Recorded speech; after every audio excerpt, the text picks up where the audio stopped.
This story is true. Every detail you are about to hear is documented. In court records, in salvage hearings, in the official testimony of sailors and captains and attorneys who were there, in the letters of a man named Benjamin Briggs who wrote to his mother the night before he sailed, and was never heard from again.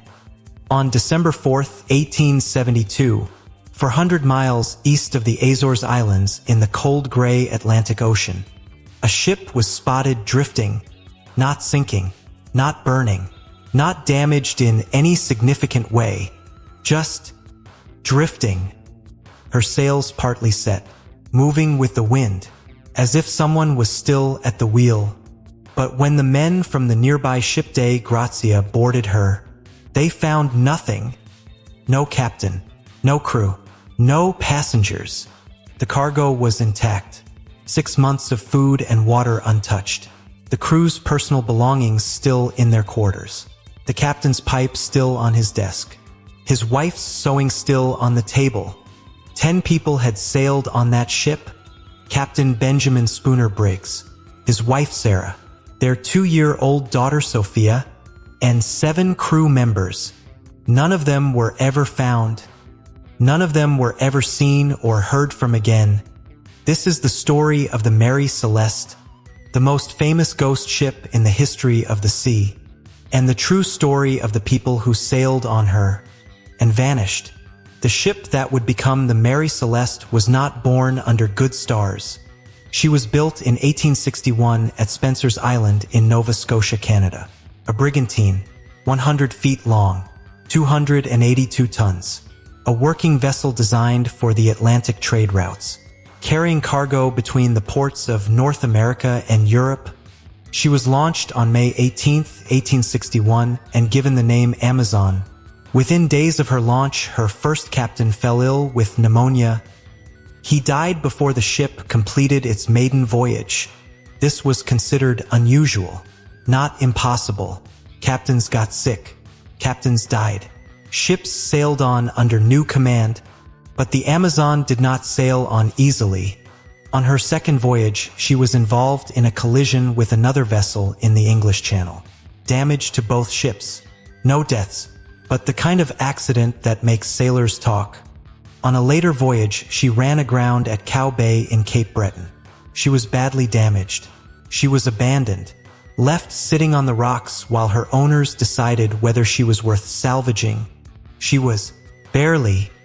She was refloated, sold, changed hands more than once, repaired and refitted. In 1868, she came into American ownership and was re-registered under a new name, the Mary Celeste. In the years that followed, she sailed without major incident. Different captains, different cargo, different routes. The ordinary working life of a merchant vessel on the Atlantic, until the autumn of 1872, when a man named Benjamin Spooner Briggs took command of her and began preparing for a voyage that would make the Mary Celeste famous forever, for all the wrong reasons.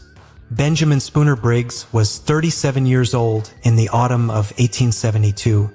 He was everything a captain was supposed to be: experienced, respected, careful.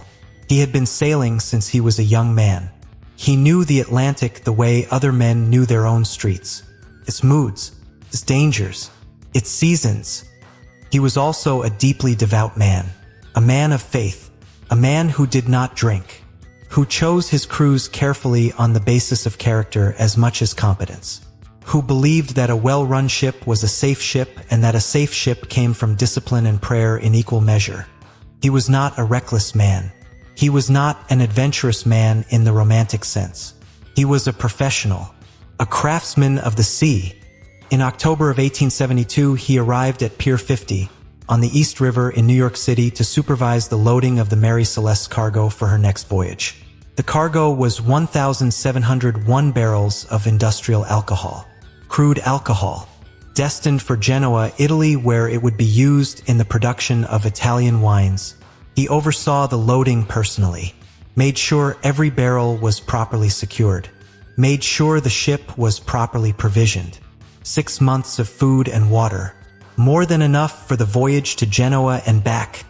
In the weeks before departure, he wrote several letters to his business partner, to his brother, to his mother. In his letter to his mother written on November 3rd, 1872, 4 days before he sailed, he wrote these words: "Our vessel is in beautiful trim, and I hope we shall have a fine passage. We seem to have a very good crew. I have the best of confidence in all of them." He was clearly happy, clearly confident. A professional man about to undertake a professional voyage on a ship he trusted with a crew he had chosen carefully. He added one more thing to his letter. He told his mother that his wife Sarah and their 2-year-old daughter Sophia would be sailing with him. Sarah had sailed with her husband before. She loved the sea. She was not afraid of it. Their older son Arthur was left at home in the care of his grandmother, too young for a long ocean voyage. But Sophia was still an infant essentially, still small enough to be carried, still young enough that her world was entirely her parents'. She went where they went. On November 5th, 1872, Benjamin Briggs stood on the deck of the Mary Celeste in New York Harbor and watched the city recede behind him. He had no reason to believe he would not see it again. He was wrong. The crew of the Mary Celeste numbered 7 men: Albert G. Richardson, first mate, 28 years old. He was married to the niece of one of the ship's co-owners. He had sailed under Briggs before. He was trusted completely. Andrew Gilling, second mate, about 25 years old. Born in New York of Danish background. Experienced sailor. Edward William Head, the ship's cook and steward, 23 years old, newly married. His young wife was waiting for him in New York. And 4 seamen, Germans from the Frisian Islands, brothers Volkert and Bos Lorenzen, Arian Martins, Gottlieb Gaudskall, all described in later testimonials as peaceable men. First-class sailors. 10 people in total on a 100-foot ship crossing the North Atlantic in November. In a letter written before departure, Sarah Briggs wrote to her mother about the crew. She said they appeared to be quietly capable. "If they continue as they have begun, we shall do well." She sounded happy, settled. The comfortable contentment of a woman who knew her life and was at peace with it. She was 30 years old. She played the melodeon, a small keyboard instrument. She had brought it with her on the voyage. The melodeon was still in the cabin when the Mary Celeste was found, still in its place, as if someone had just stopped playing and walked away for a moment. But no one was there. No one would ever be there again. The Mary Celeste left New York Harbor on the morning of November 7th, 1872. She moved out through the harbor and into the Atlantic, and the city fell away behind her. The first days of the voyage were unremarkable. The weather was fair. The ship was performing well. Briggs made his log entries carefully, noted the position, the wind, the sea conditions, the ordinary daily record of a ship at sea. Then the weather changed. The North Atlantic in November is not a gentle place. It never has been. The storms that move across it in the autumn are old storms, cold storms, the kind that have been swallowing ships for as long as ships have existed. The Mary Celeste encountered heavy weather in the weeks following her departure. Log entries recording rough seas, strong winds, the hard work of keeping a laden ship on course through the kind of conditions that test everything. But there was nothing in the log to suggest disaster. Nothing to suggest the kind of panic or emergency that would explain what happened next. The last entry in the Mary Celeste log was made at 5 in the morning on November 25th, 1872. It recorded the ship's position as being near the Azores island of Santa Maria. Everything normal. Wind from the northwest. Sea state moderate. Nothing alarming. After that entry, nothing.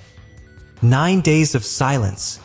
9 days in which 10 people vanished from a perfectly seaworthy ship in the middle of the Atlantic Ocean. And on December 4th, 1872, the helmsman of the Dei Gratia looked across the water and saw a ship moving, but wrong. Moving the way a ship moves when no one is steering it. Responding to the wind, but without direction. Without purpose. He called the captain. Captain David Morehouse came on deck, looked through his glass at the distant vessel, and recognized her. He had met Captain Briggs in New York just weeks before departure. They were friends, acquaintances of long standing. He knew this ship. He ordered a boarding party, and the most famous maritime mystery in history began. 3 men from the Dei Gratia boarded the Mary Celeste on the afternoon of December 4th, 1872. They came over the side onto a ship that was moving, sails partially set, moving with the wind across the gray Atlantic. The deck wet from recent rain, the rigging loose in places, and not a soul anywhere. They called out. No answer. They went below. The cabins were empty. The galley was empty. The cargo hold was full. All 1701 barrels of alcohol where they should have been. In the captain's cabin. The log was open on the desk. Last entry dated November 25th. Sarah Briggs's sewing things were on the table. A child's toys were on the bunk. Small ordinary things that belonged to a 2-year-old girl who had been here, who had played here, who had slept here, and was gone. The melodeon was in its place. The captain's pipe was on his desk. His sword was in the cabin. The crew's personal belongings were in the crew's quarters. Their clothing, their tools, their small private treasures. Left. As if they had all stepped out for a moment and were about to return. The only thing missing was the ship's lifeboat. One lifeboat, capable of holding all 10 people. Gone. The last entry in the log placed the ship near Santa Maria in the Azores. The ship was found 400 miles away, 9 days later, moving on its own. Somewhere in those 9 days, in those 400 miles of cold gray Atlantic water, 10 people had climbed into a single lifeboat and left a perfectly good ship, and were never seen again. This is episode 1 of the Mary Celeste. Who were the people on that ship? What happened in those 9 missing days? And what drove an experienced captain to abandon a seaworthy vessel in the middle of the North Atlantic? That is a story for episode 2. Subscribe to Grey Archive Tales and come back. We will be waiting.